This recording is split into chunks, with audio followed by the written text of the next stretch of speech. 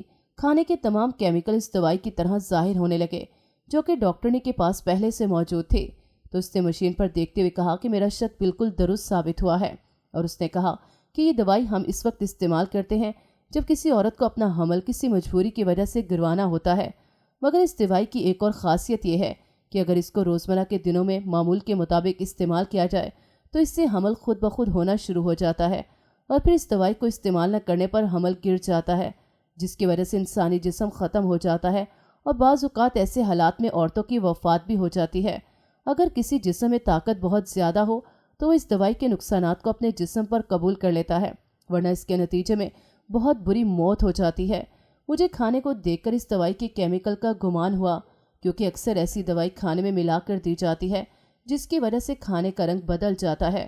کیونکہ میں گائنی کی ڈاکٹر ہوں اور ایسی دوائیوں کا استعمال کرتی رہتی ہوں، لیبارٹری میں اس کے بارے میں بہت زیادہ ریسرچ کرتی ہوں، جس کی وجہ سے مجھے علم تھا، مگر میں بنا کسی ثبوت کے بات نہیں کرنا چاہتی تھی، جس کی وجہ سے میں نے یہ تمام عمل کیا۔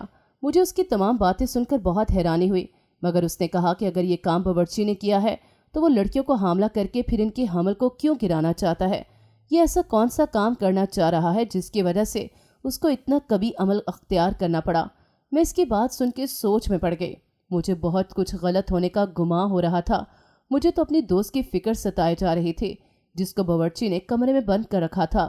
ڈاکٹرنی نے کہا کہ ہمیں اس معاملے میں پولیس سے رابطہ کرنا چاہیے، کیونکہ وہ انسانوں کے مال و حقوق کی حفاظت کی ذمہ دار ہوتی ہے، کیونکہ ایک انسان جان بوجھ کر ایسی دوائی کا غلط استعمال کر رہا ہے اور اسے اس کے استعمال کے بارے میں بہت اچھے طریقے سے اندازہ ہے، اور 12 سالہ بچیوں کے ساتھ اس طرح سے کر رہا ہے کیونکہ وہ بچیاں اس دوائی کو اپنے جسم پر قبول نہیں کر پائیں گی اور وہ مر بھی سکتی ہیں۔ انسانی جانوں کے ساتھ کھیلنا بہت بڑا جرم ہے۔ میں لیبارٹری میں بیٹھی اس کی باتوں پر غور کر رہی تھی کہ اچانک میرے فون پر میرے سسر کی کال آنے لگی۔ پھر میں نے کال اٹینڈ کی تو میری بیٹی رو رہی تھی۔ اس نے کہا کہ مجھے آپ کی بہت یاد آ رہی ہے، جلدی سے میرے پاس آئیں، آپ کئی گھنٹوں سے گھر سے دور ہیں۔ میں نے اس کی بات سن کے گھڑی کی جانب نظر دوڑائی تو مجھے احساس ہوا کہ مجھے گھر سے نکلنے کا پتہ ہی نہیں چلا۔ میں بہت دیر سے اپنے گھر سے نکلی ہوئی تھی۔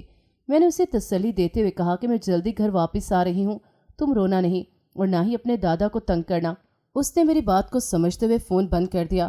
میری بیٹی بھی 12 سال کی ہو گئی تھی کہ اچانک سے میرا ذہن اس کی جانب گیا تو میرا دل دہل گیا اور میرے ضمیر کی آواز آئی کہ اگر میری بیٹی کے ساتھ ایسا ہو تو پھر میں نے اپنی سوچوں پر بند باندھا اور ڈاکٹرنی کی بات پر سوچنے لگی۔